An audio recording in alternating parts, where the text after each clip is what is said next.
একই একই ঘন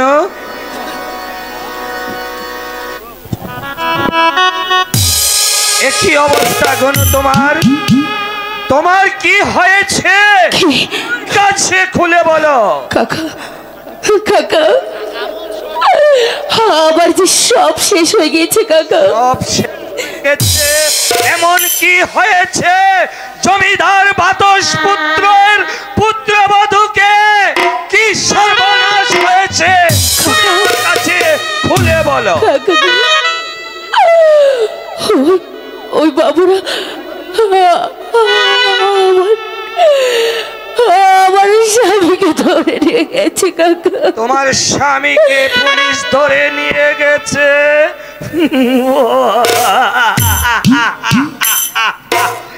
এজন্য তুমি এত চিন্তা করছো কেন সুন্দরী? তোমার রূপে যে আমি পাগল হয়ে গেছি। কাকা হে আপনি কি বলছেন কাকা? আপনি কি ভুলে গেছেন কাকা? আমি আপনার ছেলের বউ। না আমি ভুলে যাইনি, কিন্তু ওই প্রথম যেদিন তোমাকে দেখেছি তুমি আমাকে অপমান করেছিলে, সেদিন থেকে আমার প্রতিহিংসার আগুনে জ্বলে পুড়ে মরেছি আর ভেবেছি আমি তোমাকে বধূ করে নিব।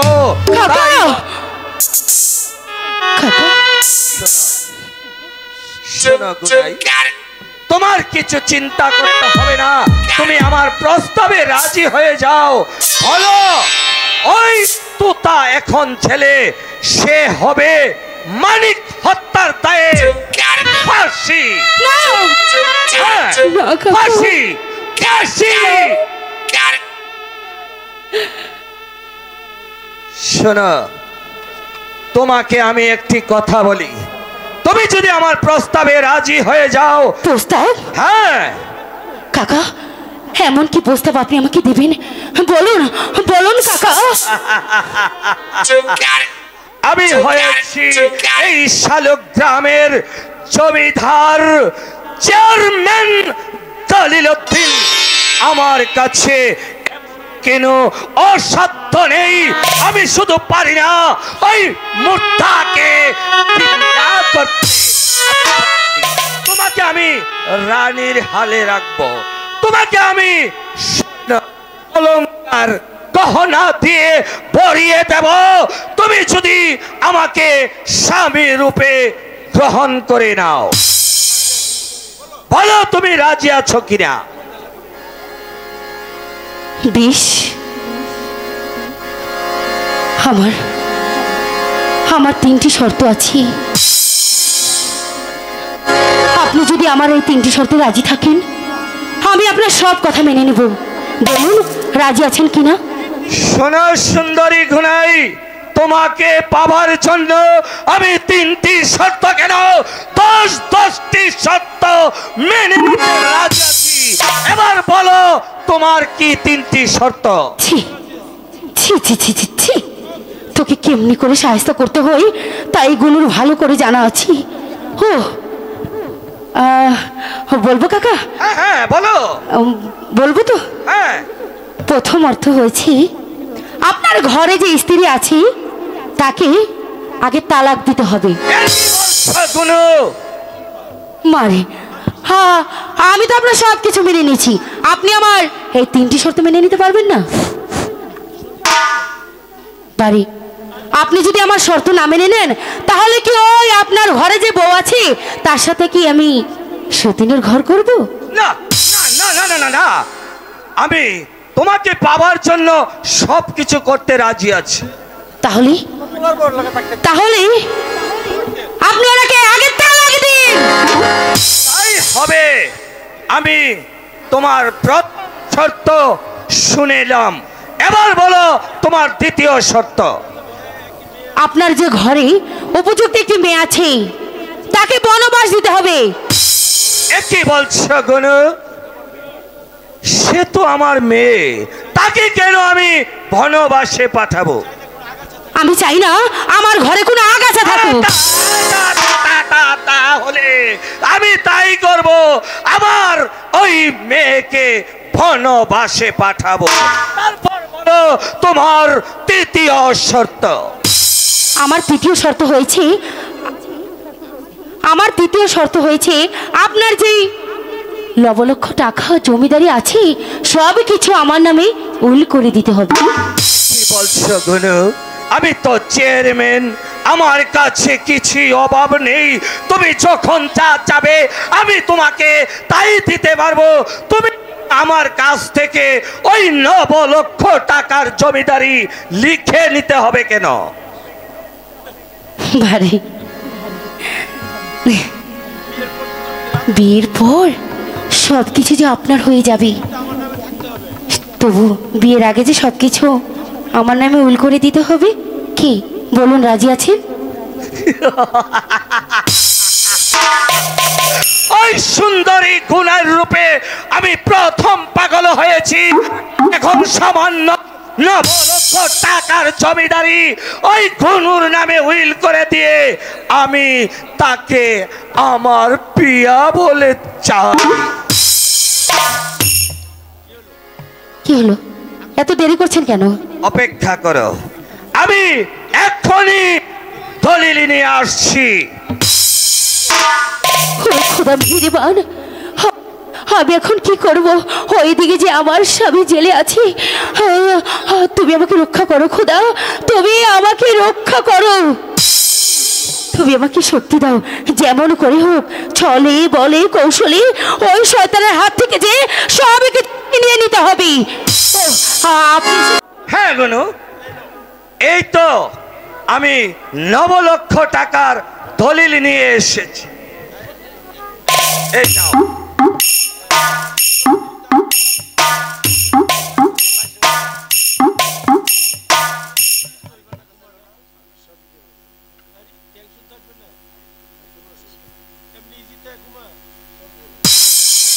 বাহ, আপনি তো খুব সুন্দর মতো উল করে নিয়ে চলে এসেছেন। হ্যাঁ, তোমাকে পাওয়ার জন্য আমি সব কিছু করতে রাজি আছি। ঠিক আছে, আপনি যখন আমার জন্য সব কিছু করেছেন, তাহলে তো আপনার জন্য আমার কিছু করতে হয়।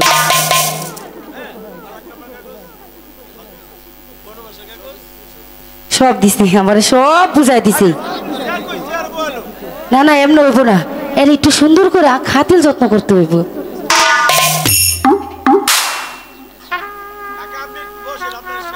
এদিকে আসেন, শোনেন না, আপনি যখন আমাকে পাবার জন্য এত পরিশ্রম করেছেন, তাহলে আপনাকে ভালোবেসে আমার তো কিছু দিতে হয়। হ্যাঁ হ্যাঁ, তাই তো তার আগে একটিবার আপনাকে সালাম করে নি। হ্যাঁ, সালাম করে নাও। আমার যে আসছে না সুন্দরী। আরে আমার চাচা জান, চাচা জান, আপনি দুপুরের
বধূকে মা বলে, বোন বলে অথবা মা জান বলে সম্মান করা যায়, কি বলছো দোস্ত? স্ত্রী বলে নয়। যাও বোন, তুমি এই মুহূর্তে চলে যাবে বরিশাল কোর্টে। বরিশাল কোর্টে গিয়ে তুমি তোমার স্বামীকে উদ্ধার করবে। যাও। যাচ্ছি ভাই, আমি এক্ষুনি যাচ্ছি।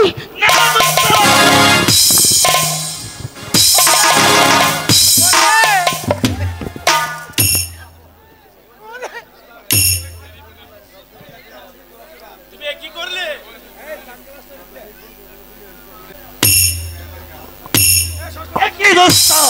তুমি একটা কুত্তার বাচ্চা, তুমি একটা জানোয়ারের বাচ্চা, তুমি একটা শুয়োরের বাচ্চা। কি বললে দোস্ত?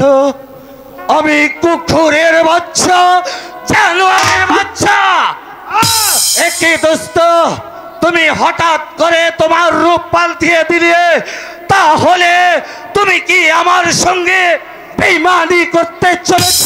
না বন্ধু, না, বেঈমানি নয়। তো তার কি ফাঁসি হয়েছে? না না, তো তার ফাঁসি হয়নি। তাহলে আগে তো তার ফাঁসি হয়ে যাক। তো তার যখন ফাঁসি হয়ে যাবে তখন গুনু একেবারে একাকার হয়ে যাবে। তখন গুনু আর যাবে কোথায়? হ্যাঁ, তোমার হবে সেই সুন্দরী গুনুকে পেতে হলে তোমাকে আরো অপেক্ষা করতে হবে। কি বলছো বন্ধু? হ্যাঁ বন্ধু, আমি যে কিছুই বুঝতে পারছি না। তোমার মাথায় এত বুদ্ধি তার হয়নি। তুমি আমাকে বিপদে না ফেলে তুমি আমাকে রক্ষা করেছো, আর সুযোগ মতো ওই তো তার হবে ফাঁসি, আর আমি পাবো সুন্দরী কুনাই। তাহলে আর দেরি নয়, তাই চলো বন্ধু, ওই অপেক্ষায় আমরা থাকি। তো তার যেদিন ফাঁসি হব সেদিন সুন্দরী গুনাইকে আমার রং মহলে নিয়ে যাব।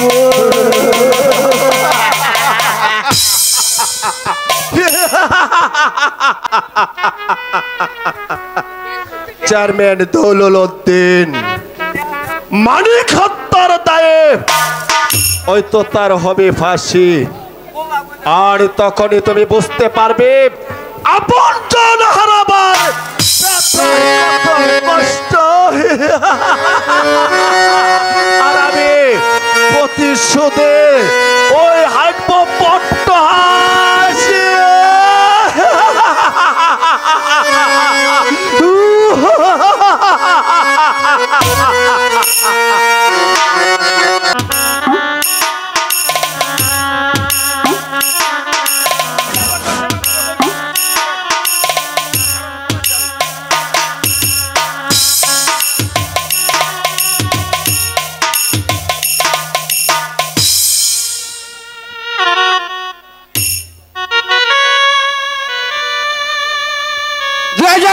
সালের বিহার বর্মতালী চহিদার, দেরি করলে লেট হয়ে যাইব।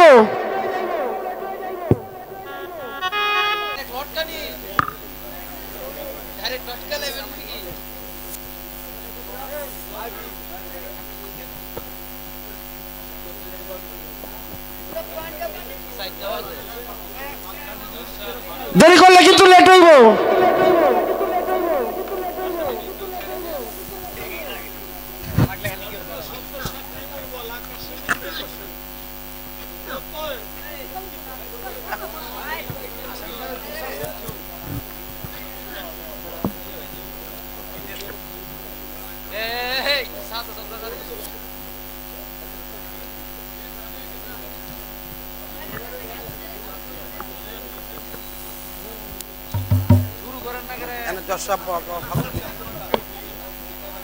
হ্যালো, আজকে আদালতে কার্যক্রম শুরু করা হোক। মহামান্য মাইলট, আমি আপনার অনুমতি পাইলে আসামির জন্য দু একটি কথা জিজ্ঞাসা করতে চাই। অনুমতি দেওয়া হলো।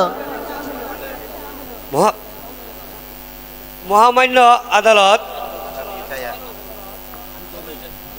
আসামি তোতা মিয়া, আপনি কেন মানিককে খুন করেছেন?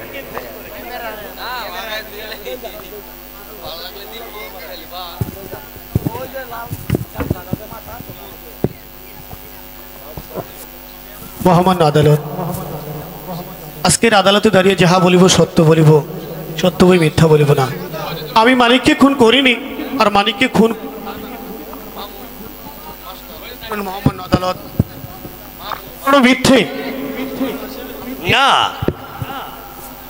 না মহামান্য আদালত, আসামি মানিক সম্পূর্ণ মিথ্যা কথা বলছে। মানিক নিজেই ওকে খুন করেছে, এখন আদালতে এসে তার মিথ্যা কথা বলছে।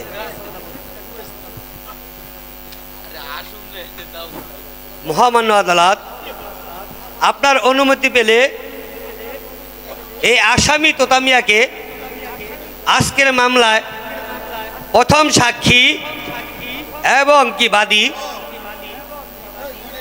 মালঞ্চ বিবিকে কিছু জিজ্ঞাসা করতে চাই।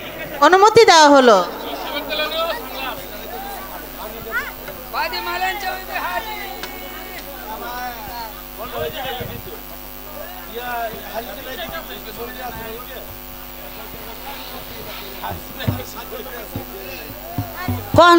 হুজুর, আসুন আসুন, কাঠগড়ায় দাঁড়ান। আপনি কি মানিকের মা? হয় হয়। দেখুন তো আপনি ওনাকে চিনতে পারেন কিনা? ও তো তোতা মিয়া। হ্যাঁ, তোতা মিয়া আপনার ছেলেকে যে খুন করেছে, ঘটনা সত্য?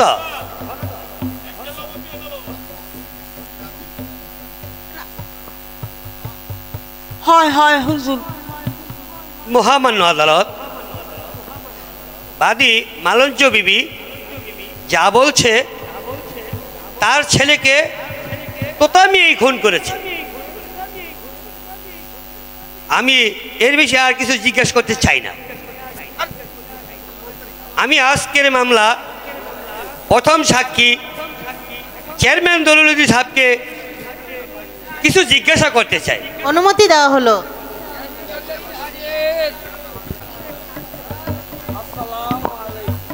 ওয়ালাইকুম আসসালাম। কাঠগড়ায় আসি দাঁড়ান। আপনি কি চেয়ারম্যান দলুলুদ্দিন? জি, আমি চেয়ারম্যান দলুলুদ্দিন। দেখুন তো ওনাকে চিনতে পারেন কিনা?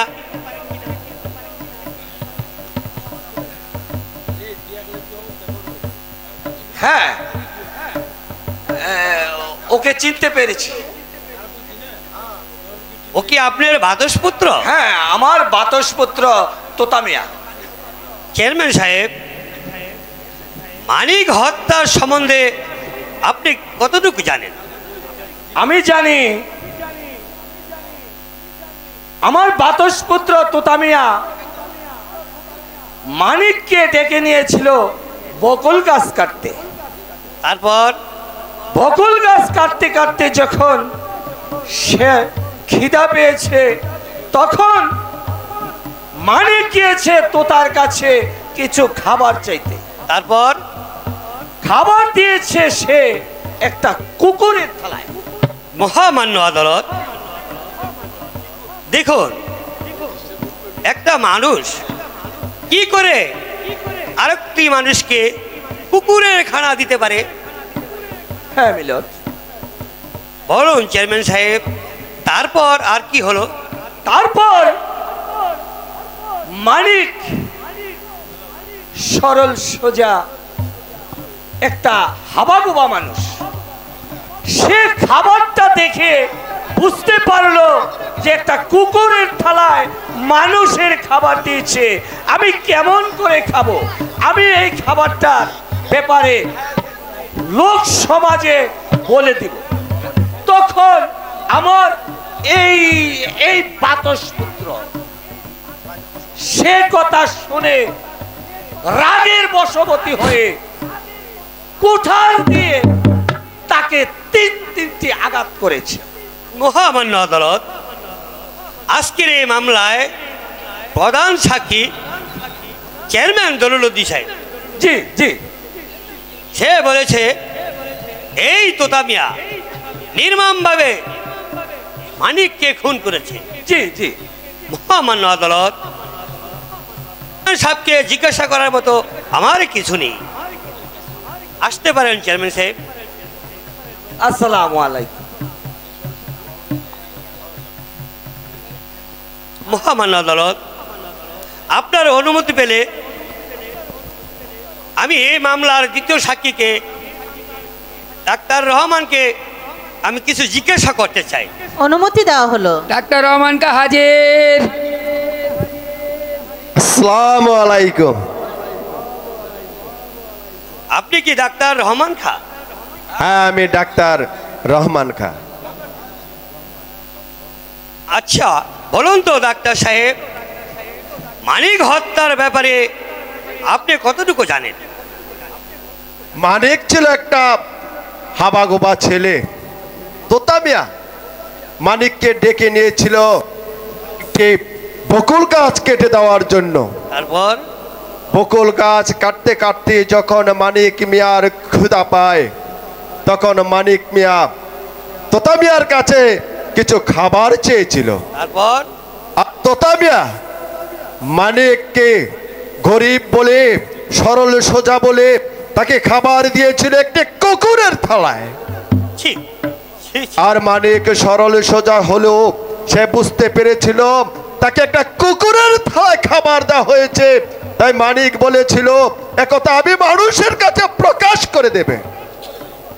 আর তোতা মিয়া ক্ষুব্ধ হয়ে মানিকের হাতের কুঠার নিয়ে তাকে তিনটে আঘাত করে হত্যা করেছিল।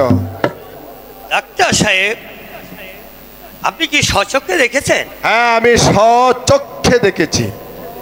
মাই লর্ড, আর কি বলার আছে? মামলার দ্বিতীয় সাক্ষী একই কথা বলেছে।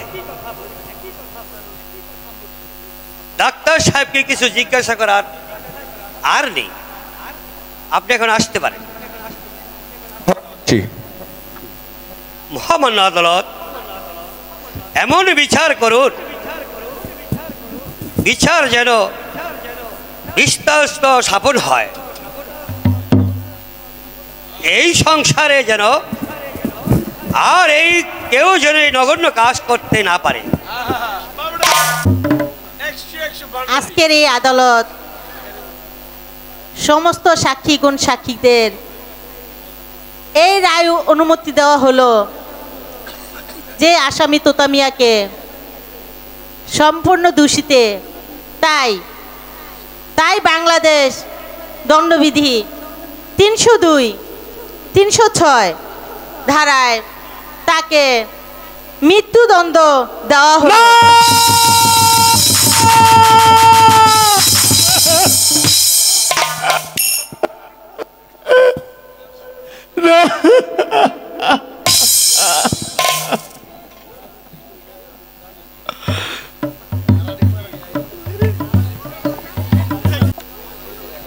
বাড়িতে কেউ আছেন? বাড়িতে কেউ আছেন?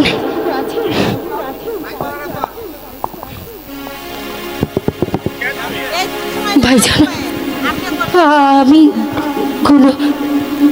বনু, আমি যে খুব বিপদে পড়ে আপনার কাছে এসেছি ভাইজান। বলো কি বিপদ তোমার? আমার স্বামীকে যে ফাঁসির রায় দেওয়া হয়েছে। আমি আমি আপনার কাছে এসেছি ভাইজান। এই দেখুন, সব প্রমাণ এখানে আছে। আমার স্বামীকে বাঁচান ভাইজান, আমার স্বামীকে বাঁচান। তুমি ভুল করেছ, আরো আগে আসার উচিত ছিল। আসামি তো তামিয়া তো ফাঁসি অগারো হয়ে গেছে। না ভাইজান, না। ঠিক আছে, আমি আপনার বোনের মতো আপনার পায়ে ধরে বলছি ভাইজান, যেমন করে হবে আমার স্বামীকে বাঁচানো ভাইজান। ঠিক আছে, ওঠো। তুমি যখন ভাই বলে ডেকেছো, আমার শরীরে রক্ত দেওয়া হলো, আসামি তোতামিয়াকে আমি উদ্ধার করে আনবই। আর যদি না আনতে পারি, আর এই মুখ আমি তোমাকে কোনোদিনই দেখাবো না, কোনোদিনই দেখাবো না। তাই চলুন ভাইজান, তাই চলুন।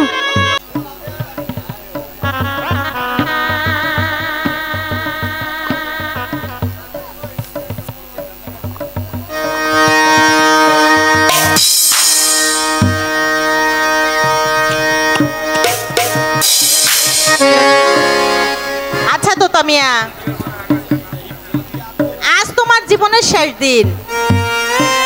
আর কিছুক্ষণ পরে তোমার মৃত্যুদণ্ড দেওয়া হবে। তুমি মৃত্যুর পূর্বে তুমি কি কিছু দেখতে চাও? না না মহামান্য আদালত, আমার কিছু দেখার ইচ্ছে নেই। তুমি কিছু খেতে চাও? না, আমার খাবারও কোনো ইচ্ছে নেই। তাহলে তুমি কিছু বলতে চাও? মহামান্য আদালত, মৃত্যুর দুয়ারে দাঁড়িয়ে আপনি যদি আমাকে সময় দিন, সে মতো একটি বার শুধু আমি ক্ষুদিরাম যে গানটি গেয়েছিল সে গানটি গাইতে চাই। ঠিক আছে? ঠিক আছে, তোমাকে 3 মিনিট সময় দেওয়া হলো। Hello hello hello hello hello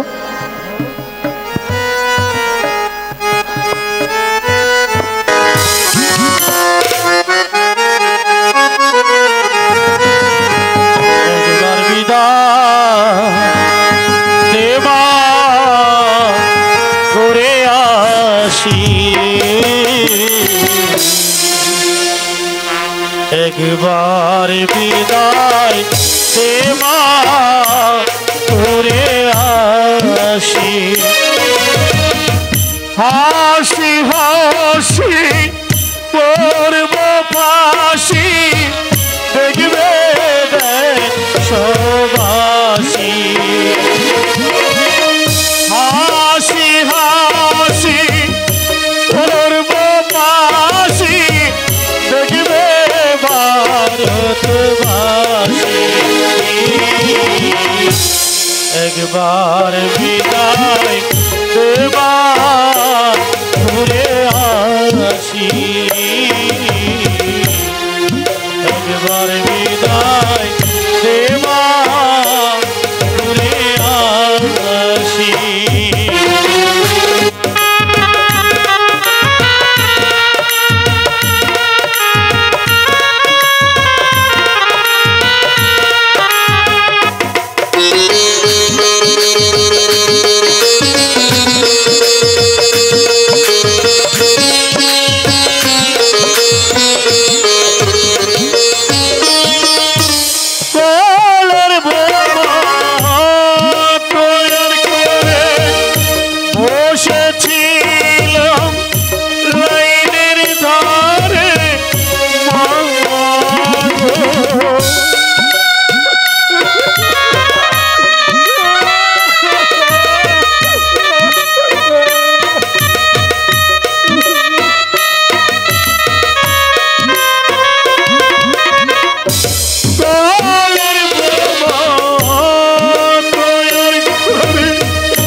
দেখবে গলায় রশি আমায় চিনতে যদি না পারিস মা দেখবে গলায় রশি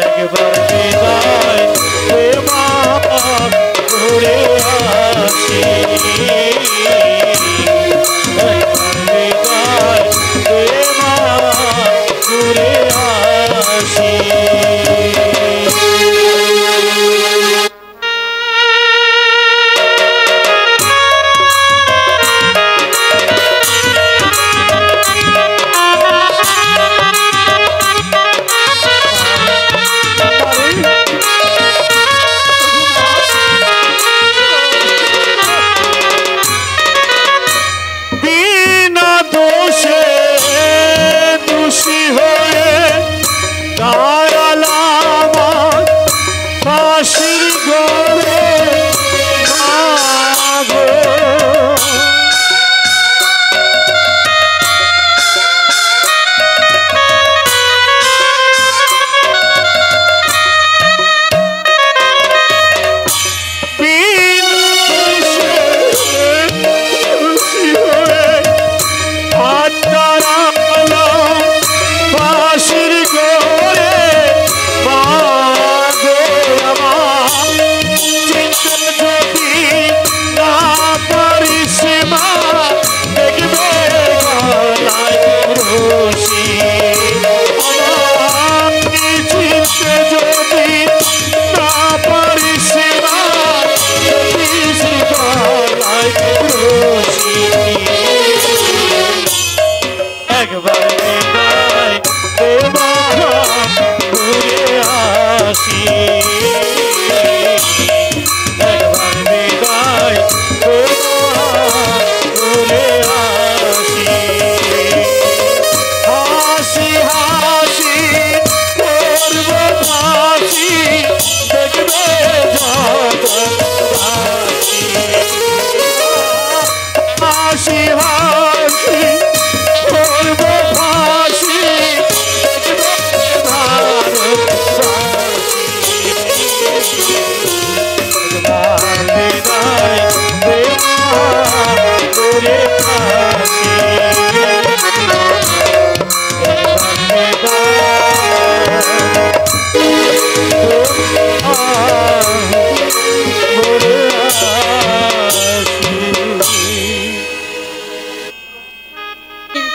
কার্যক্রম শুরু হোক।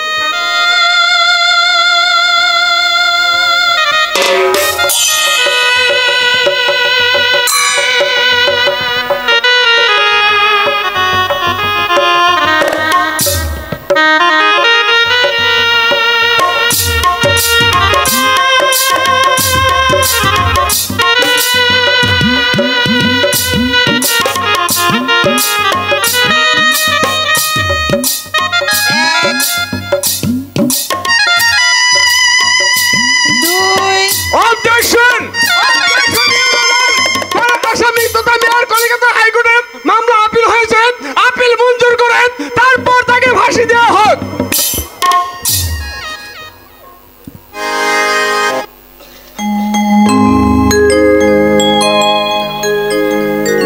আসামিকে ফাঁসির কাস্টমার থেকে নামানো হোক।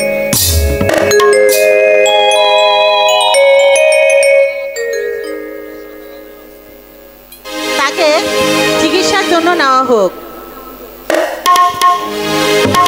পরবর্তী কোর্টে না হওয়া পর্যন্ত এই আদেশ স্থগিত করা হলো।